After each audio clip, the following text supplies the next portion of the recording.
बहाए जल सम जल में वही बहाते हैं।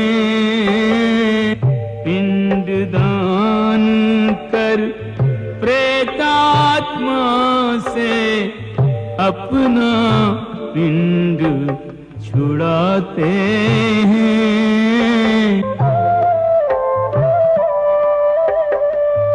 इन नातों के मोह में पड़ के मूर्ख जन्म गंवाते हैं।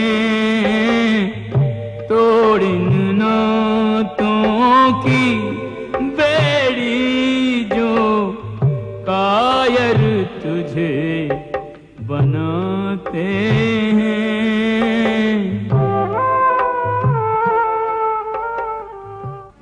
हे केशव, एक ओर तो तुम मुझे ये सिखा रहे हो कि ये रिश्ते नाते सब चंद दिनों का दिखावा है, और दूसरी ओर अभी अभी तुमने ये कहा कि संबंधों और रिश्तों से ही भावनाओं का शोध फूटता है। कहा था ना?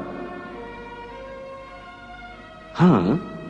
और मैंने ये कहा था कि कर्म करने के लिए किसी न किसी भावना का होना जरूरी है, और भावना के लिए रिश्ते नातों की आवश्यकता है, क्योंकि किसी न किसी रिश्ते की जड़ से ही तो भावना पैदा होती है। इसलिए यदि मनुष्य सारे रिश्ते तोड़ देगा, अपनी भावना को त्याग देगा, तो फिर वो कर्म किसके लिए करेगा? अपने धर्म के लिए। धर्म के लिए? हाँ, अपने धर्म के लिए। अर्थात धर्म के लिए भावना की आवश्यकता नहीं होती? नहीं, धर्म के लिए भावना की नहीं, बल्कि अपने कर्तव्य के ज्ञान की आवश्यकता है।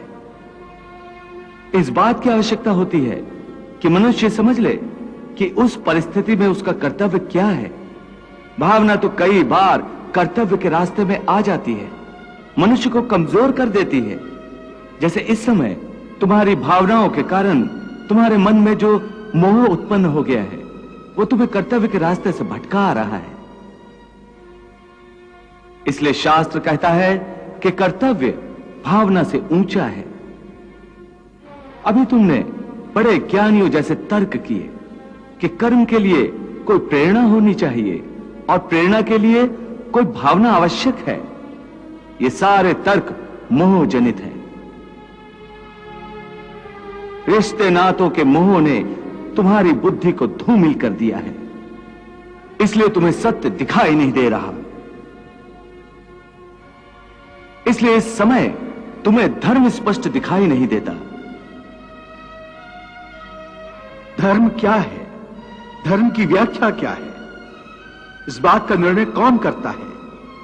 हे मधुसूदन, वो कौन है जो धर्म का विधान बनाते हैं? हे अर्जुन, हर प्राणी अपने धर्म का विधान स्वयं बनाता है। मैं समझा नहीं केशव। देखो पार्थ, धर्म का जो विधान किसी दूसरे ने बनाया हो, वो तुम्हारा धर्म नहीं हो सकता।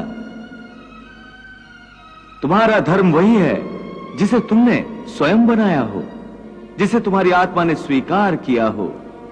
धर्म व्यक्तिगत चीज है जिसका फैसला व्यक्ति को स्वयं करना पड़ता है। मैं अब भी नहीं समझा केशव।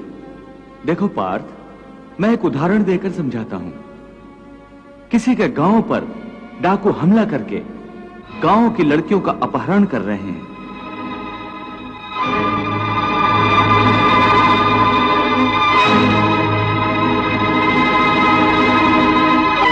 उसी समय किसी का पिता मृत्युशैया पर पड़ा जीवन की अंतिम सांस ले रहा है और पुत्र से बार बार पानी का एक एक घूंट मांग रहा है।